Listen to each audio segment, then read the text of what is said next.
ധന്യയായ അഗ്രീതയിലെ Maria എന്ന Spanish സന്യാസിനി, 17-ാം നൂറ്റാണ്ടിൽ ജീവിച്ചിരുന്നൊരു മിസ്റ്റിക്കാണ് ഈ സന്യാസിനി. ഇന്നും ഈ പുണ്യവതിയുടെ ഭൗതികദേഹം ഇൻകറപ്റ്റായിട്ട്, ജീർണതയില്ലാതെ, അഴുകാതെ സൂക്ഷിക്കപ്പെട്ടിരിക്കുകയാണ്.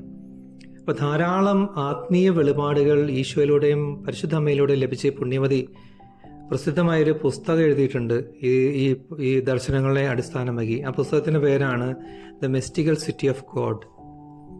ഇതിൽ ഈ വെളിപാട് പുസ്തകത്തിൽ 12-ാം അധ്യായം നടന്ന ഈ സ്വർഗത്തിൽ നടന്ന യുദ്ധത്തെ പറ്റിയും മാലാഖമാരുടെ പതനത്തെ പറ്റിയും അവർക്ക് പരിശുദ്ധ അമ്മയോടുള്ള ആ വലിയ ശത്രുത, ഉൽപ്പത്തി 3:15 ദൈവം അവിടെ പ്രവചിച്ച ആ ശത്രുതയെ പറ്റിയെല്ലാം വിശദമായ ഉൾക്കാഴ്ചകൾ നമുക്ക് കിട്ടുന്നുണ്ട്. അതിലിപ്രകാരമാണ് ഈ പുണ്യവതി കണ്ട ദർശനം. മാലാഖമാരെ ദൈവം സൃഷ്ടിച്ച ദിവസം അന്ന് അവർക്ക് 3 വിഷൻസ് ദൈവം നൽകുകയുണ്ടായി. 3 പ്രത്യക്ഷങ്ങൾ, 3 വെളിപാടുകൾ ദൈവം നൽകുകയുണ്ടായി. അതിൽ ഒന്നാമത്തേത്, ദൈവം തൻ്റെ പരിശുദ്ധ തൃത്വത്തിൻ്റെ ദിവ്യ പ്രകൃതി, തൻ്റെ ഡിവൈൻ നേച്ചർ മാലാഖമാർക്ക് ദൈവം ദൃശ്യമാക്കി.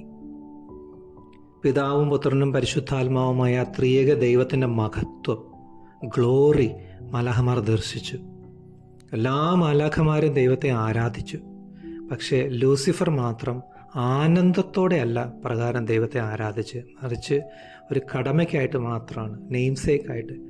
ഇപ്രകാരമാണ് ആ പുസ്തകത്തിൽ പറയുന്നത്, he did it out of duty rather than Joy. രണ്ടാമത്തെ ദർശനത്തിൽ ദൈവം ഇപ്രകാരം വെളിപ്പെടുത്തി, മാലാഖമാരെക്കാൾ താഴ്ന്നവരും എന്നാൽ വിവേകവും ബുദ്ധിയുമുള്ള മനുഷ്യനെ താൻ സൃഷ്ടിക്കുവാനായി തീരുമാനിച്ചിരിക്കുന്നുവെന്ന് മാലാഖമാർക്ക് വെളിപ്പെടുത്തി. അതോടൊപ്പം തന്നെ വളരെ പ്രധാനപ്പെട്ട മറ്റൊരു വെളിപാട് കൂടി ദൈവം അപ്പോൾ തന്നെ മാലാഖമാർക്ക് നൽകി. ഈ പരിശുദ്ധ തൃത്വത്തിലെ രണ്ടാമത്തെ ആൾ, പുത്രനായ ദൈവം, കാലത്തിൻ്റെ പൂർണ്ണതയിൽ മനുഷ്യനായിട്ട് അവതരിച്ച്, താൻ സൃഷ്ടിക്കാൻ പോകുന്ന മനുഷ്യനായിട്ട് അവതരിച്ച് സകല മനുഷ്യരെയും ദൈവവുമായി രമ്യതപ്പെടുത്തും, ഐക്യപ്പെടുത്തും. ഈ പുത്രൻ, മനുഷ്യനായി ജനിക്കാൻ പോകുന്ന പുത്രൻ, സകലത്തിൻ്റെയും രാജാവും ഉടയവനുമായിരിക്കുമെന്ന വ്യക്തമായ അറിവ് മാലാഖമാർക്ക് ലഭിച്ചു. അതുമാത്രമല്ല, തങ്ങൾ സൃഷ്ടിക്കപ്പെട്ടത് ഈ ദൈവത്തെ, അവിടുത്തെ ആ മഹത്വപൂർണനായ പുത്രനെയും ആരാധിക്കാൻ വേണ്ടിയും ശുശ്രൂഷിക്കാൻ വേണ്ടിയാണെന്നുള്ള സത്യം മാലാഖമാർ ഗ്രഹിച്ചു.